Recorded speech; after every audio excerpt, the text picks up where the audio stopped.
Hello everyone and welcome back to Tea with Timbsy. I've got another episode for you and we are back in the studio. We've been away for the last few episodes, but I'm back on the home turf and I'm joined by my very, very good friend, Laurence McKenna. How you doing? Hey, Laurence! Brilliant. Hey. Brilliant. We're the two people, they don't need to clap, it's fine. What a fall off. Yeah. Chunks, Philly, Josh Denzel, Jordan Henderson. Yeah. Now, Laurence McKenna. this, so... No, mate, we joke. Yeah, we do. That's the point. All the time. I'm so happy you're on. You've been asking it for ages, yeah, since I think I was meant to be like an early episode and then it just didn't happen, did it? You were definitely one of the people I eyed up straight away of like... Yeah, but you got Chunks, so why would you not? So straight away I was like, first? right, Yeah. bomb Laurence. Yeah, exactly, yeah. It was like, I don't need you this week, I'll be needing you another week. Yeah. Why? I'm going to keep you on the back burner. No reason. For when I don't have anyone on. And then To be I'll fair, get you that's exactly, that defines me really, doesn't it? in. No, it doesn't. No, I'm but joking. You're a busy man. Very, yeah. That's been the problem. Because you're a dad, Yeah. amongst many other things. Yeah. He doesn't know about any of my other roles. Yeah, exactly. He just knows me in one context. Why is dad gone? Yeah. Genuinely. He's So that was why I was late this morning, because he's quite affectionate at the moment. So I try and put him down for a nap, and then he like puts his arm around the back of your neck and won't let go. Aww. So then you just sort of go, oh, let's just have a hug then. And you just have a hug for like 20 minutes. He's such a... Honestly, I just think he's the best. He's such a great kid. Such a typical dad. I think my son is the best. And I don't even mean it, yeah, but you know what I mean? Like, it's just this, it's a feeling you've never had before. Like, you've never loved anyone like you love your own kid. Yeah. Or even your own parents, or like your own partner, or any of these people. Before we actually go into it, yeah. just in case And people we're don't know. my sponsor. Oh. I'm waiting for that. Okay. You will know anyway, if you don't know, it's Laurence McKenna, one of the biggest YouTuber, podcaster. What's your title? Entrepreneur. Entrepreneur, I like that. Imagine that's what people... That's the problem, right? I hate being interviewed because I love... Sorry. I love doing the interviewing. Okay. But what I hate I find it really difficult at the moment to find podcasts that do a good interview, right? Okay.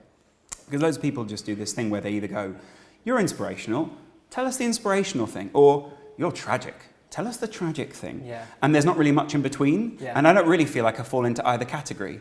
Maybe I'm tragically inspirational, but I don't feel like I fall into sort of either category. I've not been in the army, I've not, and I'm not saying I want either of those things to happen. Yeah. But I just mean like I feel like there's more grey in between, so it just makes it a bit more difficult to have like people normally go, oh, he's on that podcast, that'll be for this. Yeah. Why would you watch this? No, but that's...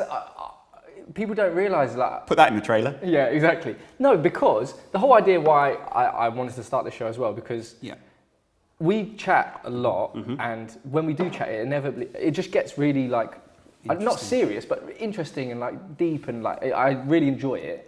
And I was thinking like, it's actually, if I'm interested in it, other people might be interested in it, right. Because it's, I don't know, there's deeper meaning to it rather than just this kind of superficial, surface level chat about normal thing and just weird stuff. I did, and I kind of thought about that as well, because I was thinking in the shower this morning, like, what can we say that's actually interesting? But then it's just, I don't, honestly, for every single episode, apart from maybe the Hector one, right? Because I had questions that I really did want to ask, because and Jordan Henderson one as well, because there's kind of that football element, and there are definitely questions that I might forget that I want to ask. The Jordan Henderson thing, you want to nail that. You don't sort of want to go, let's riff. Yeah, exactly. Whereas these ones, when it's definitely like my good friends, I just want us to chat what we normally chat. Yeah. Which is why I wanted you on, because it is interesting, because I find it interesting. Yeah, no, I get and if you lot at home don't find it interesting, stop watching. Don't stop watching.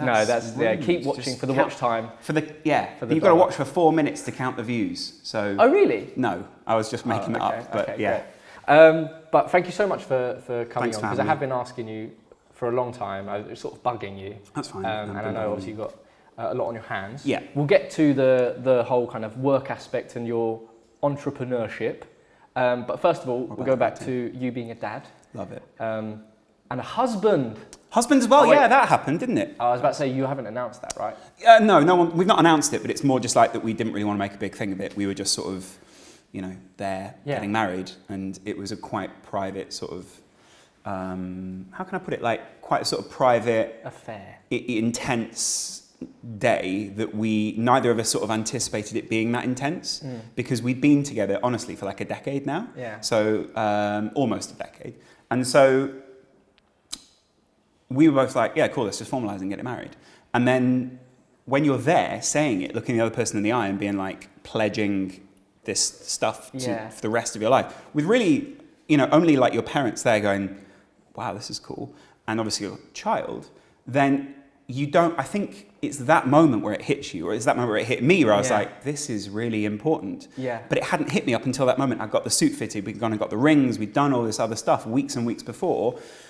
And then it was only really in the exact moment where we were like, I do, where I was like, oh, right, yeah, like we really do love each other. Yeah. Like, and that's something I guess we'd always taken for granted. Yeah. Because our relationship had always been kind of very, we're two very independent people who like the idea of our own lives. And so we'd never really considered this like sort of intense intertwining dependence, should we say. Yeah. And then there we were being like, yeah, we are actually. That's amazing. And that had partly been brought around by the fact that obviously stuff crystallizes when you have a child, when you go, right, you really have to deal with this for this person to make sure this person has a stable life. But then the other side of that is being like, actually, no, this is actually a really good idea and a really sort of, the not the right thing to do by other people's hands, but like our own heart said, exactly, this is the right time to be married, this is the right time to tell each other I feel it this way about you. Yeah, because I was thinking, knowing you like the way I know you, you're not a very, I say like dogmatic person, but like you don't really believe in the just because society says this, or these rules and these categories that you go into, is like, you're sort of like, I don't need to get married, sort of thing. So up until that's that what moment, I presumed it would be. I'd gone, it's just a piece of paper.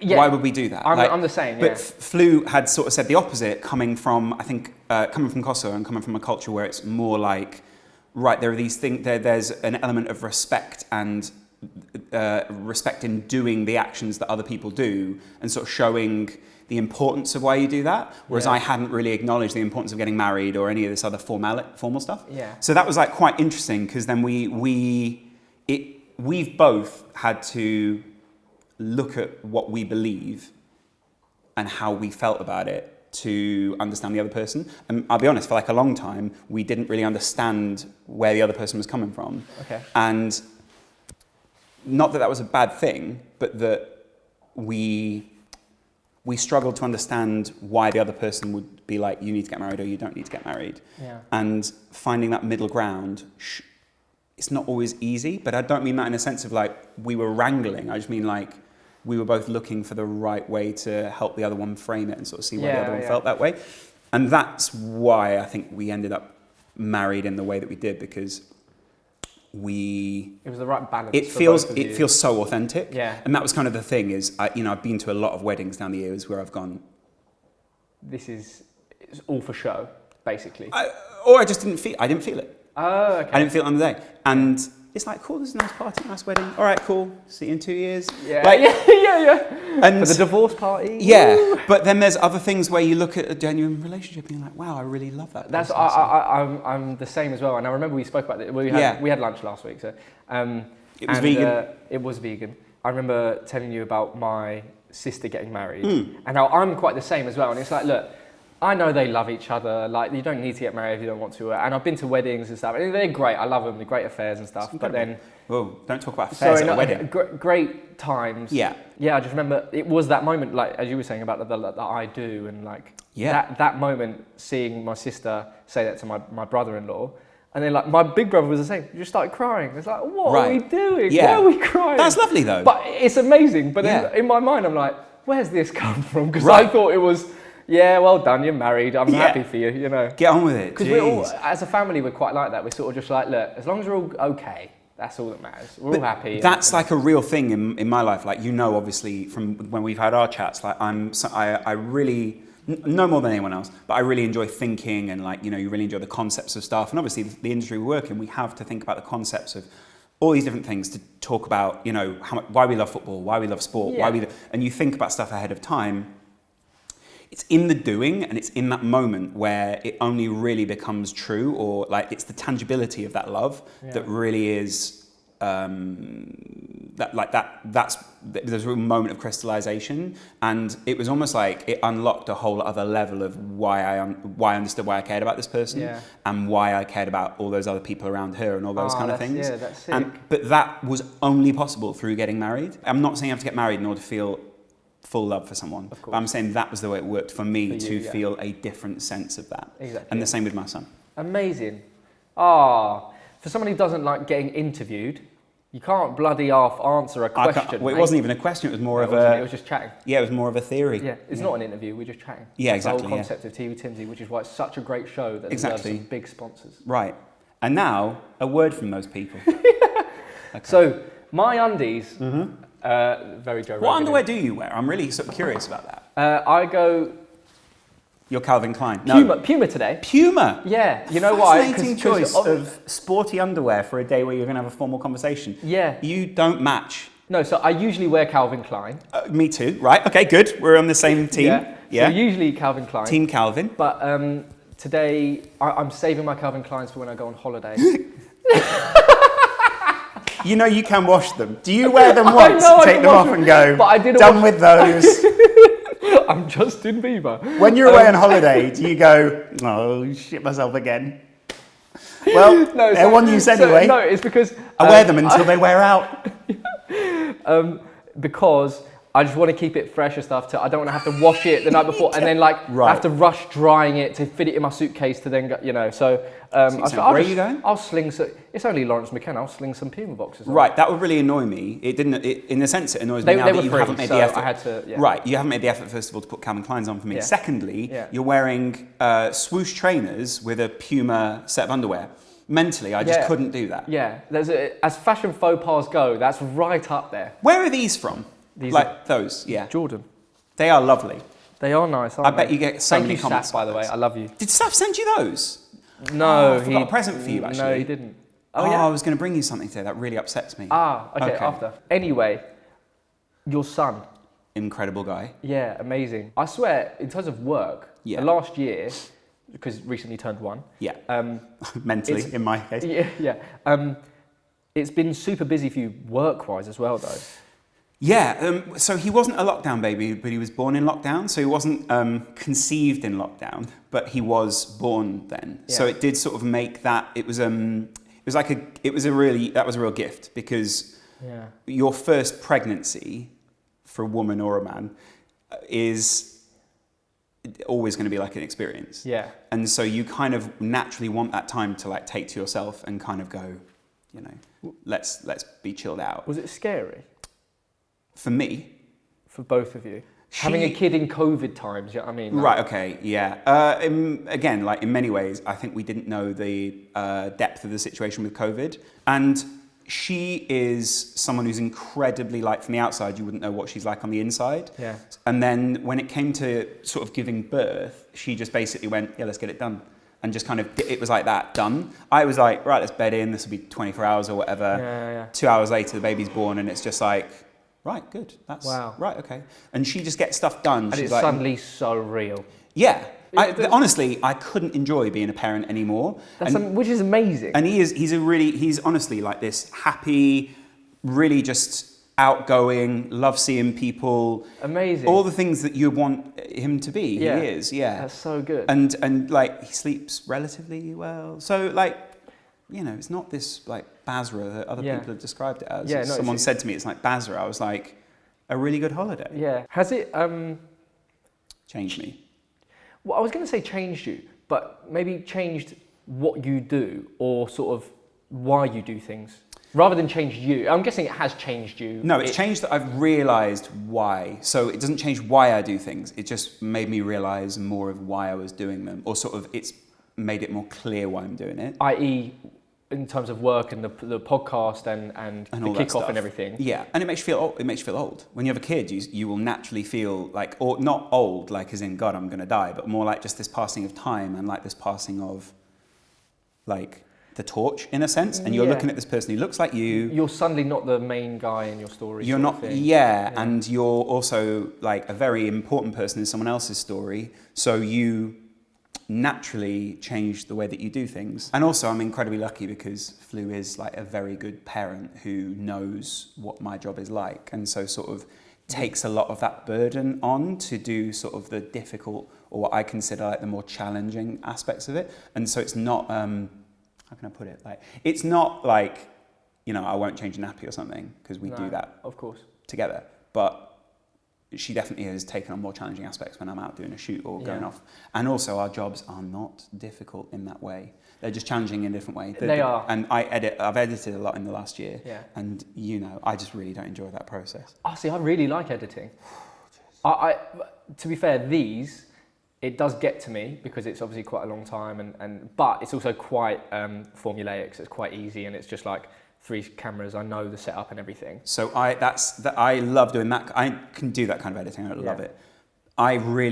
So I've done 2 things in the last year that have both been, like, we did this Beats video and then a video about Jordan. This is the thing, like, even since I was in university, every time I did an essay, they go, you tried to put so many things into one paragraph. Yeah. Like, tell your story. Whereas what I try and do is, like, in my mind, I'm trying to like wrap all these different things together and sort of wind them up into one thing. And I think that does give it like a very unique style, because not everyone's trying to do that. But also sometimes it's a swing and a miss, or like a swing and like a half hit maybe. Okay. Rather than it being like this full hit. So I think that's tricky, and it's also very tricky to share that, because or like share that as a piece of work, because it's so intense and there's so many different things wrapped up that you're trying to knit together. If you show someone, so I'm trying to get it to there. Why is it David Brent? You get someone there, but might show it to someone when it's like there. Okay. And so that's only half joined. So it's like showing someone a half finished table and going, can you see where it's going? Yeah. But it's not got the legs on. And so it's very difficult for them to imagine what you're seeing in your head. Yeah.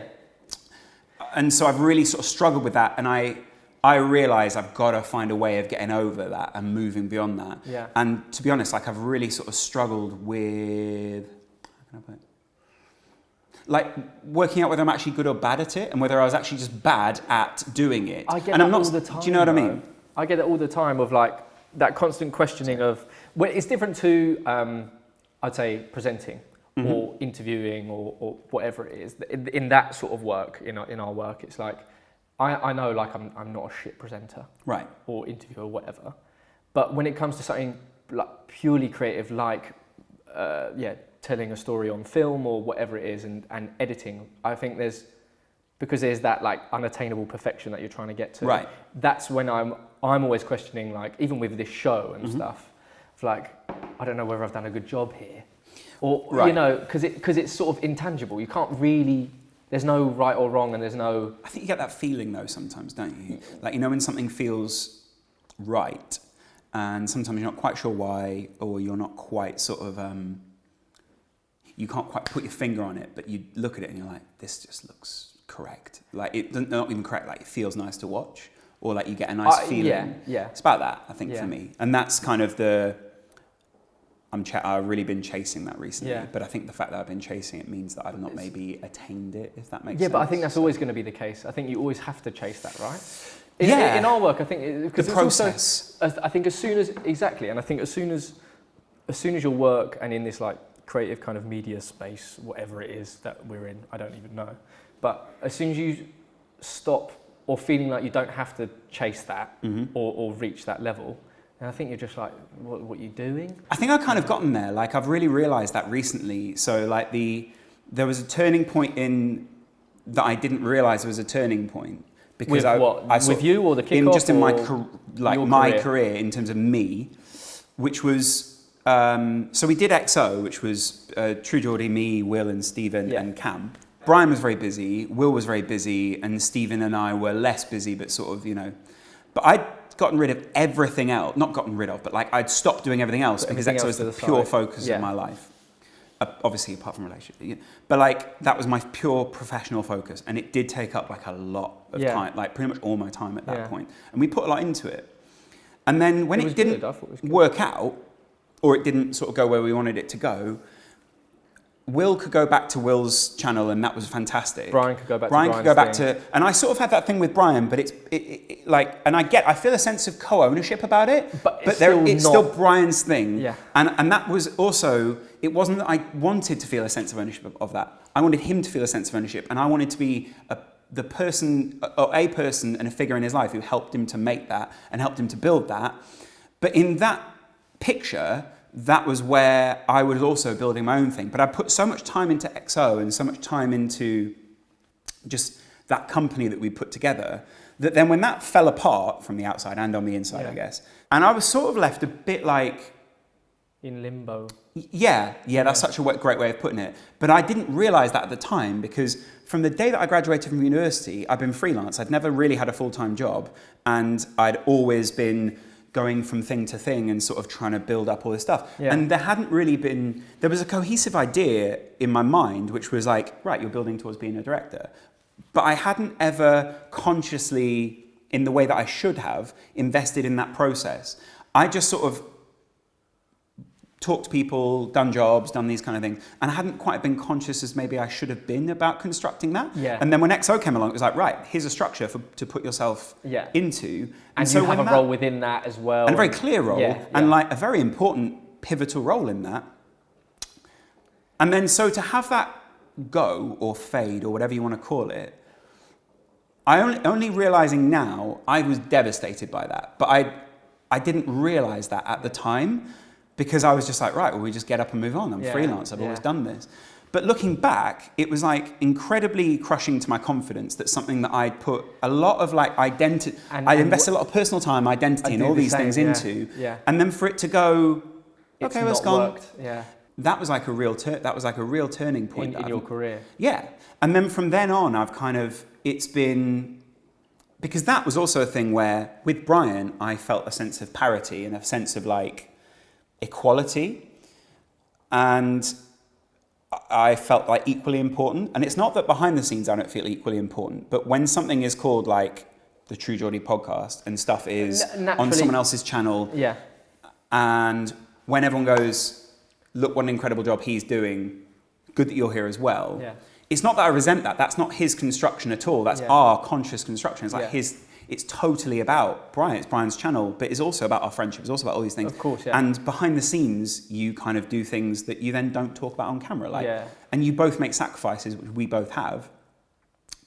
So I've really wrestled over the last 2 years, with not being, within my own life, being the central figure, but maybe in other people's life being perceived differently. And like the struggle of that, not being perceived the way that you want to be perceived. And identity. People... that identity of being like, you're the number two to someone else, but actually in your own life, you feel like a number one. And of course you're number one, you use your own life. But like, that's a real problem when you are a person who's felt as confident as me, who's got the self-perception as those kind of things. And so... Is that what you feel with the kickoff now, where you feel like it's not... So, True Geordie podcast, for example, it was like... Laurence from True Geordie podcast. But that was a conscious construction. So Brian offered... Day one, Brian went, let's call it True Geordie and Laurence or something like that, or our own show. And I went, like, I think the smart thing to do here is to brand it as you. But that's a conscious branding effort on our part. But then people come along and go, let's call the True Geordie podcast, mate. Who the hell are you? And I get, and Brian doesn't do that. But it's also difficult then when everyone else goes, look at True Geordie's doing this incredible job. Like, look at the business he's built. And it's not that I feel a sense of resentment towards Brian. It's a sense of resentment towards I'll be honest, is a sense of resentment towards those other people because. But you're not bitter. But it's just. No, but in that moment it irks you. And obviously I can just let go of that emotion. Clearly, I'm talking about it on a podcast. But you, in that moment, you go, oh, actually, like I'd love a bit of credit for that. Because the kickoff is totally about True Geordie. The podcast is totally about True Geordie. True News, like all these formats we've built. But that's because I'm like, well, it's not about me. There are always moments in your life where you go, what about me? And, you go, like Dave Chappelle says, like, what does this mean for me? And so when we're now constructing like Brian doing more fighting or Brian doing more of this sort of thing, it's very it's very difficult not to feel a bit like, what am I doing then? And kind of where am I? But not in a sense where you're like, fix it for me, or give me something to do. Exactly. And I'm not begging for that at all. this is exactly where we thought it would be. But I don't know if I'd foresaw this path or that I'd be at this point when I thought Brian would be there. Yeah, yeah. And so, in all honesty, like, I've been not struggling with that, but like wrestling with that idea to go, well, where does that leave me then? Yeah. And that's difficult because also when someone's on a great trajectory to go somewhere, you're so happy for your friend, but at the same time, you don't want to be that weight that drags them back down. Exactly, yeah, because you don't want to feel almost guilty and uncomfortable with being there, even though you're an integral cog. Yeah, but also in my mind, you could take me out, and then it still works perfectly. So the fighting still works well. All these things, and the football. If anything, the chat's better without me. Like but you get what I mean. Yeah, I understand wrestling with that feeling of importance and. You've had that though, surely at some point with Poet and Vooj. At one point, you were that third wheel. Yeah. And you know what that feeling is like to some extent because you know how much you do behind the scenes. Yeah. Then you know that on camera you are not. And I feel like you understand this probably more than anyone as well because obviously similar backgrounds and working on very similar stuff, right? I did feel like that a little bit, but I was so almost like blind and ignorant to the space and to all of these things. So I was riding the wave and I was so happy to be a part of it. In the same way that you were so happy to be a part of it and you are so happy to be a part of it.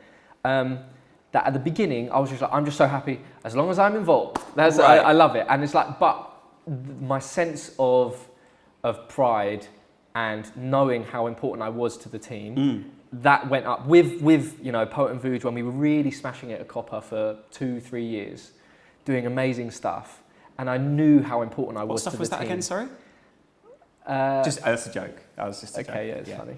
I really enjoyed the one where you had the earpieces in, and that was my idea. That was probably one of my favourite pieces of content that you guys did. Yeah, that's the Marco Royce one and whatever. Yeah, and they're telling me what to do. I was like, this is great. That was genuinely that's for me my proudest thing. That I knew that I came up with my friend Kai in a brief response. And as we were fleshing it out, it was literally a moment where we looked at it and like, no one's done this before. Like, fuck, if we get this done, this can be amazing. And then to see it all to come together. It worked really well as a video. As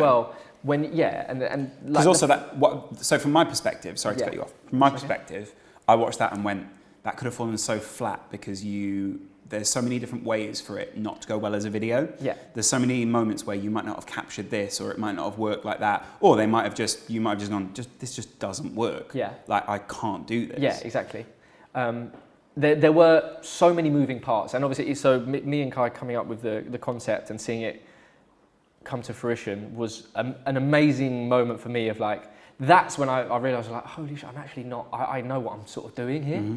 Because there would be times when I'd respond to briefs or whatever, and I'm just like a 25-year-old trying to do this and pretend, like trying to pretend in front of everyone that I know what I'm doing, when really I'm like, I don't know if I know what I'm doing. Right.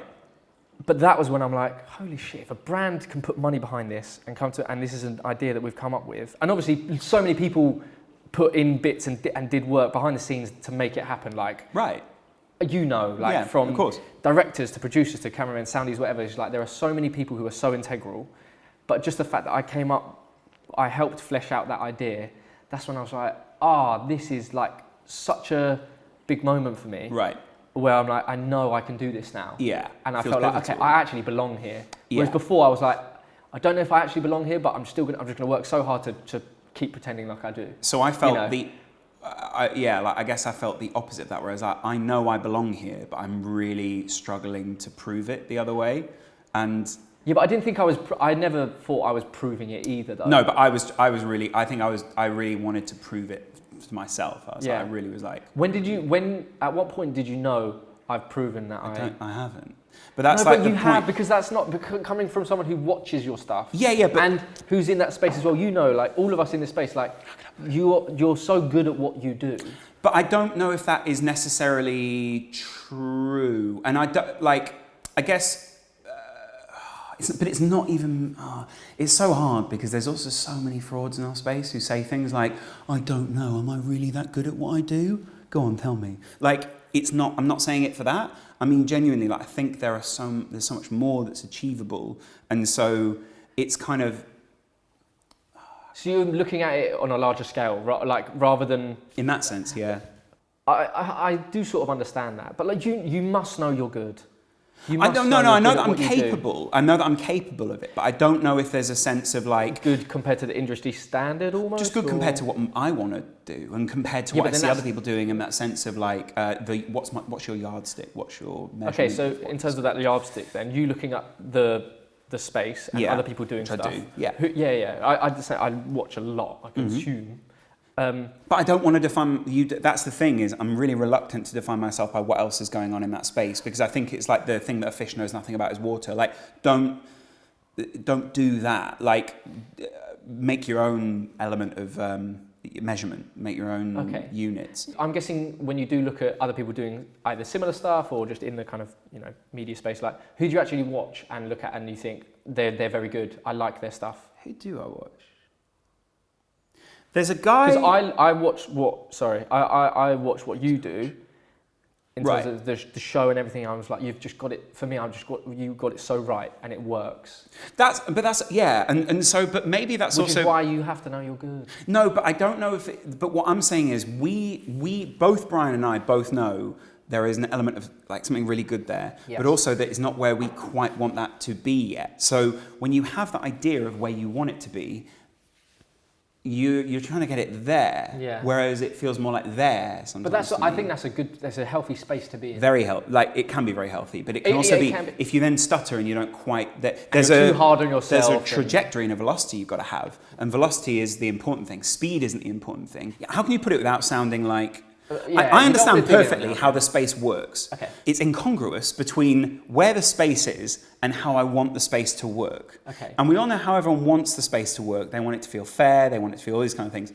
I'm also then really conscious of the fact that if the space works how I want it to work, does this white middle-class guy who hasn't necessarily earned all these opportunities deserve to be where he is in the space? And or are there lots of other people who deserve to be further ahead in the space than I actually am and where I am? But then you can't think like that, because you then go, then you start messing up opportunities well, I don't deserve to be here. And I totally deserve to be here because I've done the things, I've gone through that. But at the same time, I don't necessarily represent maybe what I want to represent. Of course. But that's my own fault. But then you don't just go, okay, well, pause, stop, and let's wait until I represent what I want to represent. Yeah. You have to mold that and craft that into what you want to represent. And that's what I'm trying to measure at the moment. Is one day I'll be, you could have got someone who'd be like, I'm totally just like this number 2 to True Geordie, but the other one would be, no, I'm fantastic. But the other one is this middle ground where you're just sort of being very reflective. Yes. So there's a chronic overthinker. That's probably one aspect of it. I think a lot of it, I do the same thing. I just overthink all the time about so much. But so it's the same with editing. I've just spent 3 weeks editing something, or a while ago, but now it's coming forward. Yeah. My editing goes like this. Watch. Intense editing. I want to watch absolutely everything before I edit it. And I mean every frame of every clip through. Okay. And then I'll almost need to go away, process think about it. But I realise that's not the most efficient way of doing it. But I'm incredibly lucky to be in a place where I can go, that's how I hit it. Exactly. No, but I just think different horses for different courses. I mean, whatever works for you. Because I am not really... Well, I don't do the same editing as you anyway. But someone I feel like you're very thorough. And I feel like definitely. I think people in this space who are very good at what they do are that.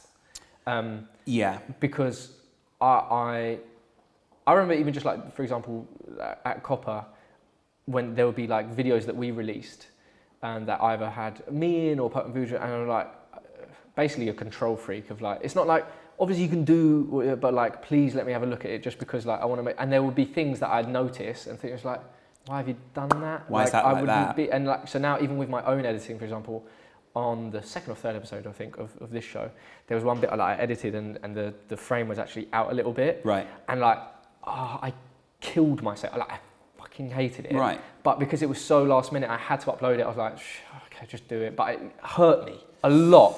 I've always been like that. And I feel like people who are. It's a very good trait to have, even though it pains you. I think it's better to be like that than not. I think that, but the thing is, and that's where that's kind of what I'm trying to hint at, and you've said in a sentence, is you start there, but to remain in that space throughout your whole career as a creative or as an accountant or whatever it is you want to be, you can't stay in that space. You start there and you go, oh, I'm meticulous, I'm all these things. And then you begin to work up techniques which deal with that meticulous nature and allow you to front load the meticulous element more than back load it. And that's the problem, is that I used to really love doing post-production. So my pre-production was relatively sloppy. And also that was part of the nature of the industry we worked in at the time, because people didn't know what we were making. Yes. And now we know more about what we're making. You can preload a lot more of that. But I also don't like the way that some people do pre-production, because they go, you'll then say this and you'll then do that. And I go, hang on, that's not the joke that I want to make in that moment. And also, no disrespect, but you're not funny. Yeah. And if there's one thing I know, I'm really funny to me. Which is the best way to be. Yeah, to me. Yeah. There's other people who watch it and go, it's not funny. There's other people who watch it and go, oh yeah, that's a good the funny that I like. Yeah. It's analogous to so many other things that you do in your life. Okay. And it's the same with having a kid. Full circle. Yeah. When you have a kid, the pre-production is however many years before they come. Okay. And if you've not done the pre-production, it will impact how you are as a parent. Okay. And I'm not saying it'll impact it negatively, but it will have, like, what you did in the years before you have a child will impact the years when you then have a child. Okay. And what I did for a very long time was, both of us, Flu and I, lived very sort of independent lives where we clearly loved each other, we clearly cared about each other, but we were also like, we would just do our own things. And we'd go, cool, let's go and get 8 hours of sleep, and then we will then get up and then just go back and intensely do whatever. You can't do that when you have a kid. Yeah. So you have to start planning in different ways. That's what he made me realise. My son has made me realise I wasn't quite as great as I thought I was or could have been. And part of having a son has made me realise actually how great, and I don't mean I'm talking in terms of myself, I can be and how good I could be. Yeah. And it's really helped crystallise that. Amazing. And I think that will be the case for a lot of other people who have kids as well. So good. I didn't even think about the knock-on effect of personal life, your identity, all that sort of stuff. No one does. Chat your shit, Sway. Yeah. There you go. Which one of us is Sway? I don't know. You're Sway in this occasion. Yeah. So, which makes me... Start freestyling, Laurence. Imagine if I just bust out a freestyle. How impressed would you be? I'll kick you off the set. And that's why I love Childish Gambino. Yeah. He has a lot of different aspects to his personality. Yes, he's also unbelievably talented. But also, what I love about him was he went through years and years of being this like goofy comedian. Yeah. To basically going, yeah, I'm not that anymore. Yeah. And do you realise how, for like a funny-looking guy who is quite goofy, you probably feel... And funny. Yeah, you probably feel similar. Yes. Yeah. To then see someone just so wholeheartedly just go, no, I'm going to do something really cool now, is really cool. It's quite inspirational. I think, yeah, it is cool. But I feel like even in our space, like people can do that now. Kind of, but then I also, like I was going to say, to finish that point, you can do that, but YouTube can be it can make you feel incredibly boxed in, because if your audience go, there is that's not what we were expecting. Exactly. Sometimes they go, that was completely not what we were expecting. Amazing. Yeah. Sometimes they go, it's not what we were expecting. Yeah. Terrible. But YouTube does. Or YouTube reads that and goes, they must not like this because this isn't the normal thing. It's almost like you can be a victim of your own success. Like you build up your following and who you are and success by doing something that works. Right. It's a formula and obviously the YouTube algorithm feeds it, so it's just there's an audience that knows what they like. You serve them what they like, and it's great. Right. So then obviously when you change that, I just feel like if you get to a certain level, then you can just be like, I can do whatever. I can't do that. I don't think I could just be like, I'm going to make music now. KSI can do that. Because KSI is the biggest name and in I the get UK. that. But the thing is with KSI, even then he's had to in some ways make some sort of compromise. Yeah. And I'm not saying his work is bad. I'm not commenting on like his creative elements. I think what he's doing... But he's had to make concessions. Of course he has to make some element of concession. But that just doesn't fit the narrative. for that. And obviously he's an incredibly like creative, empowered guy. Yeah. So I'm not going to criticize that. But the evaluation from the outside is, well, of course, in order to enter another industry that you're not necessarily part of, you've had to make some sort of compromise. I don't know how many people there are that I would kind of go, you know what, wherever you're going with this, I'll go. There's a couple. Okay. I think Casey Neistat was there for a while. Where people went, Casey was one for me. I was like, just flow with it. Anything you put out, I'm going to watch it because I love it. And his brother, Van. Yeah. But those two guys were doers. Yeah. And I think... I have a lot of admiration for that. I find a lot of those people very inspirational. Right. Like. So who inspires you? Like when you look at them, who do you go, God, it's just so inspirational? It's an interesting question. I've never been asked that. I'm sitting right here. Oh, sorry, yeah. Laurence McKenna. Casey's definitely one for me. Casey was one for me just because he almost convinced me that was something I wanted to get into, even though I didn't know or even knew I would want to get into that. But like production, making stuff, creating content, which looking back now, Vuja's always told me is like creating stuff is one of the most beautiful things you can do as a person. Yes. And now, looking back, I totally agree with Vuj because now I'm like, I think it is such an amazing thing to do. And I didn't realise that when I was watching Casey stuff, for example, and like the vlogs, and even before the vlogs, the films he would make about trips, places and stuff. And obviously it fulfills so many little kind of satisfactory boxes of travelling and beautiful shots and colours and meeting people and being outgoing, right? But it's just like, I didn't realise that what I really liked about it was how he told the stories rather than the actual story. Medium is the message. So like, I just loved, it was everything combined. It was the angles he used, it was the person he was on camera, it was the adventures he got up to, it was his way of storytelling. That's what I fell in love with. But even then, he was an inspirational figure for me. I think he is for a lot of people in the space. I'm guessing for you as well. Right? Okay, I'll ask you that question. Definitely for me, because now people for a while called me a rip-off Casey Neistat. Who are you inspired by then? I'll have a think, because you asked me that and I don't really know yet. Good question. Do you know who makes a great podcast? Russell Brand makes a really good podcast. Yeah, Russell's but great. you'll never be able to mimic that, and I'm not trying to. But that's because of who he is, and he is who he is. I do find Donald Glover very inspirational. I do find who else do I find inspirational? Guy Ritchie or something? I don't know. No, not Guy Ritchie. David Fincher I find very inspirational, but he is. I think I partly find him inspirational because he's not like me. A lot of the people that I find inspirational aren't like me. I think. Are you a doer? I think I'm actually the opposite. I think I'm actually a procrastinator. But every now and again, Rick goes, "You should do this," and like when I then do it, I'm very much like I really enjoy it. Yeah, I love like those people who are able to synthesize the message in the moment and realize then where that message is leading us. Okay. And I think there's a lot of people at the moment who are happy to just portray a message now, and they don't necessarily think where that message is taking us. And like that's part of the issue, I think. Okay. Like the other day, I was genuinely thinking about COVID, and the message at the moment is COVID is over soon. Like COVID is just done. In my mind, I'm not an inspirational or visionary, but I went, what if it doesn't end? And what if it isn't ending? And what if we are basically just being told it is ending, but there are new variants and this is basically like a new element of the way that we live? Yeah. How does that work? Because that is quite daunting, isn't it? No, because it's just completely normal to us, and we won't really consider it. But I and the reason I thought about that was I downloaded iOS 15 onto my phone, like the beta version. Yeah. The battery is worse. All of this sort of thing. Of course it is. It's a beta version of something on your phone. But it made me think about where we would be in 3 or 4 months' time once we'd gone through that process. Okay. And that was what I then thought with COVID.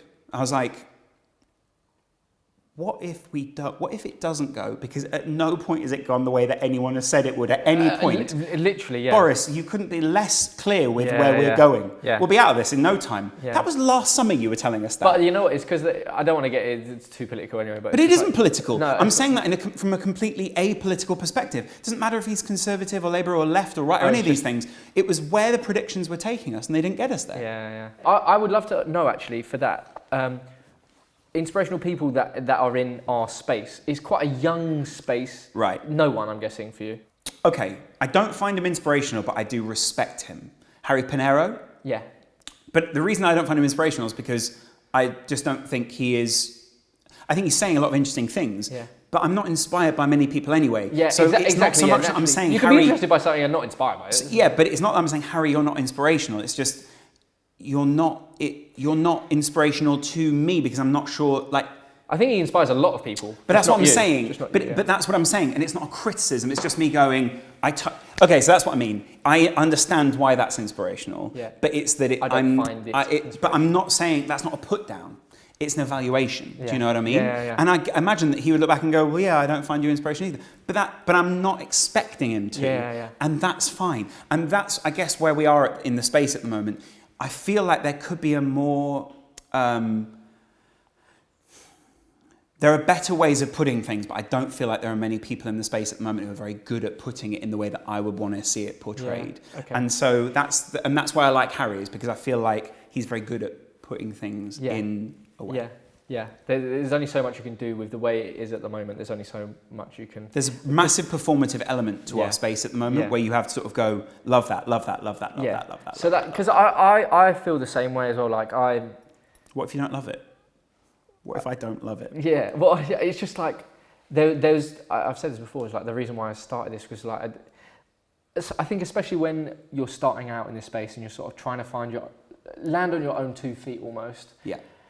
After leaving Copper and stuff and like doing my own thing, I was like, right, okay, because now it's all about me.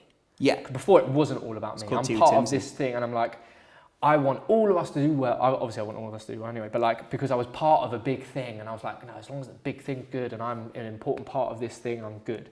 Whereas now it's like, I'm the only important thing in my life, professionally, right? Right. Where I wrestle with that and I'm like, now, okay, I need to be either doing stuff or need to be seen to be doing stuff that's good.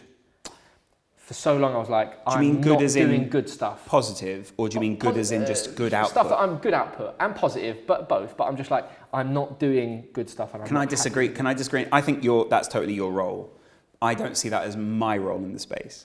But it's also that during lockdown, I started to consider, and also when having a son and when getting married and when trying to work out like where my relationship sat with Flu, like to seriously consider where our lives were going. Yeah.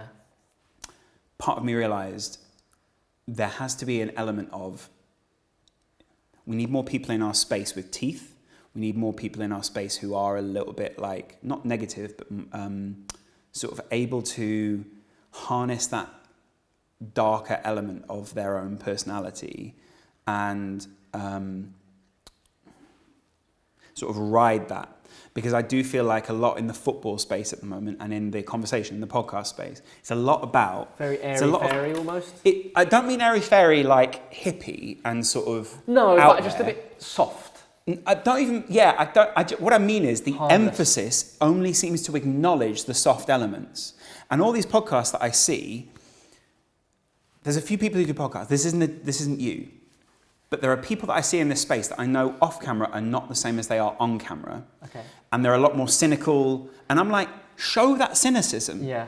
Because off camera they go, well, of course we know it's not really like that. I'm like, why are you then saying you're being an authentic person? Yeah. Why are you saying you're playing the game on camera, but off camera you're not? And this isn't a sly dig at other people, but what I mean by that is, I want them to be like that. You actually want to see, if you are authentically like that off camera, be like that on camera. So I think, and also that's what Brian's been so good at. And I'm guessing you've played a big role in pushing him to be like that. No, I think he pushed himself in that direction, but we've helped each other to go in that direction. And you know what questions to ask and all those kind of things because you see it. Because that's now, he's paved that lane for himself that everyone who watches him loves watching him because they know I'm getting 100% him. Right. And even if people from outside don't like what he's doing, or he said this thing and there's a bit weird here, or like he does this here and I don't agree with it, you know it's him. Is that what you're saying? More examples of that, for example? Yeah, I guess so. But to go with that, like you're never going to get 100% of a person, so don't expect to get 100% of course, of a person. I don't mean that about Brian. I mean that about in general, right? Yeah. What I also realised was Brian had this that message, which is quite inspirational to a lot of people. Be yourself, be authentic. A lot of other people co-opted that and began to use that message inauthentically. Okay. And we're basically going, yeah, I'm being totally authentic. But then go off camera and be completely inauthentic. And I was like, hold on a minute. It's like every football channel starts with this phrase. It's always Abraham Lincoln. In fact, anything I think on YouTube always just goes, of the people, by the people, for the people. Yeah. And the second I see that, I'm like, bullshit. Because that's not, first of all, it's not true. Yeah. Secondly, we both know it's a truism, which can't happen and is a very nice thing to aim for and is a good North Star. But you're making, behind the scenes that you're doing it to make money. You know off camera that you're doing it because it sounds really good. Yeah. And you know that there is an inauthentic nature that maybe from the outside you can't see that. But then when you know it on the inside the industry, you go, and I think the audience smell that. Yeah. And if I'm honest, I think at Copper 90 you guys did the best work because a lot of other people at Copper 90, no digs here, weren't being authentic, and they were, and let's be honest, they were just in it for the money. Again, that's not a dig. That's an outside evaluation of what I saw when I interacted with those people. You also, if say someone's got that inauthentic message, I'm not the problem that we have at the moment is you have that inauthentic message and people go, right, they've got an inauthentic message, so just stop it and let's just cancel them or let's not do that anymore.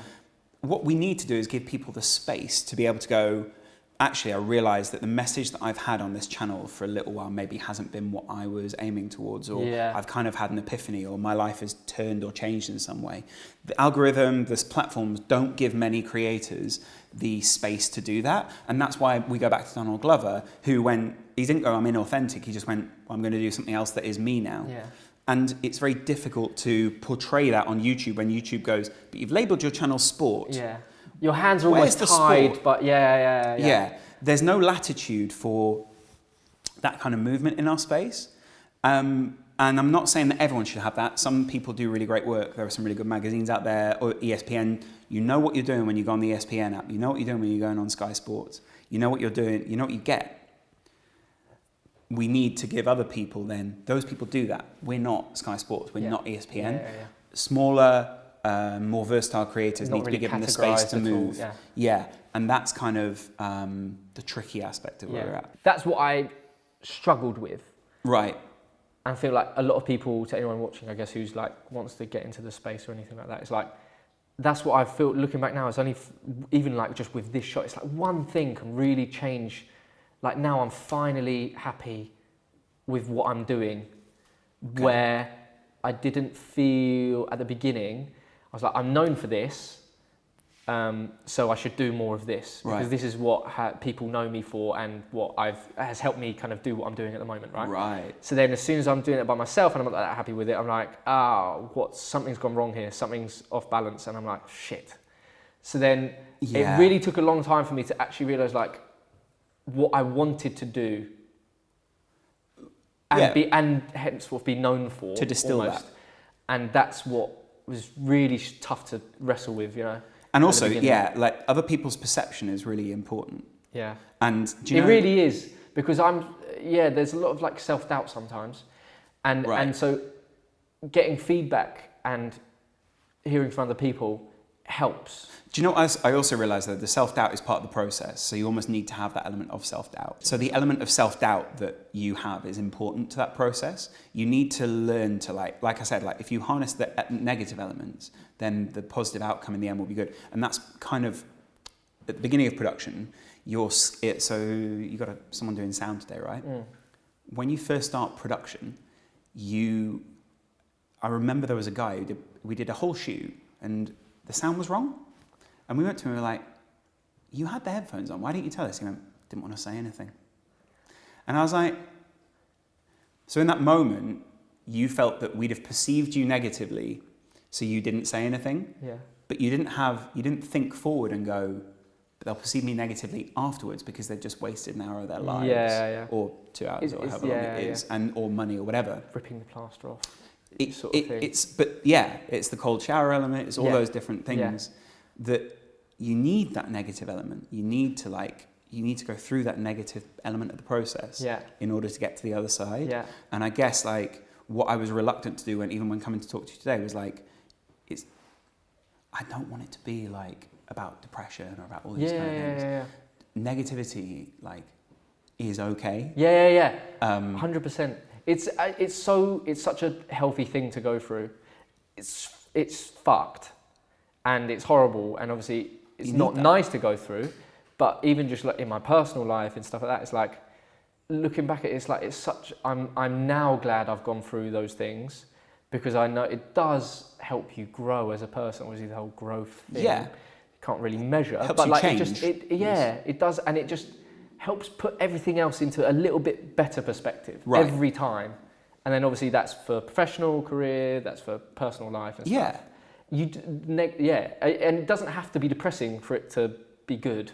But I feel like we do have there's a lens at the moment which, you know, I'm not, and that's maybe why I don't find many other people inspirational in the space right now. I find loads of people inspirational in my personal life, professionally not as much. But I think YouTube encourages you, or a lot of our platforms encourage you to be quite a literal thinker and quite sort of linear. Mm-hmm. And that's maybe why we like Russell Brand. I like Russell Brand and people like that, is because those people are much more lateral, kind of, their thoughts will cause 1,000 other thoughts. And maybe that's why like Brian and I work quite well, because he was portrayed as quite a literal thinker, but actually I think he was quite a lateral thinker. Yeah. And over the last few years, he's progressed to be able, that's always been an aspect of his personality, but in the last few years, he's progressed to be a person who can show that element of his personality. It's actually really working hard towards being comfortable and actually finally learning about yourself and knowing who you are and how to portray that on camera. I think that's what a lot of people. Yeah. And then you suddenly look back and you realise, like, I now know who I am and what I'm doing. It's the Steve Jobs thing of you can only join the dots backwards sort of thing. There's so much more we could chat about. I know. I really felt like I led you down a really bad garden path. No, not at all. Like there's quick fire round? No. Yeah, there is so much more we could talk about. I mean, when we meet up anyway and chat, we chat about everything everywhere anyway. Yeah. Which is great, which is why I love obviously chatting to you anyway. And it's just like, it's just a very nice person. I like chatting. You know, genuinely though, I haven't known you for that long properly. Yeah, we have. Yeah. It's been a while. Feels like a while. But as in like, compared to other people in my life, but I have deeper conversations with you than. That's where we met. Paris. Yeah. Paris. We'll always have Nike. Paris. Yeah, Nike Paris, for the Reacts. They just brought out the Reacts. Yeah. I didn't know of you properly at that point. Rude. If you knew the space, you would have... I know, but that's you the knew thing. the space. I was such a little virgin in the space. I didn't know the space. Brilliant. I just didn't know the space that well. So like I was so... You were so new to it. And I was so closed in on just copper. I was like, I didn't know anyone else or anything else. People really loved you at that time. I remember everyone was like... Oh, that was so good. Yeah. That was a good trip. How do you end this now? And I just say thank you so much. If you did like it, leave a like, as always. Comment down below who would like on the next episode. I think I've got maybe 2 more episodes for this season, and then I'll take a little break and then we'll come back. Because it's been so intense. Yeah, and click the subscribe button, do the bell thing if you want to get notified and all that stuff. But Laurence, thank you so much. I love you, my friend. I love you too. Any last words? See you around on TV Timbs. Any last words? Yeah. Now we kill you. Great, that's it. Thanks for having me. Thank you, man. Cut.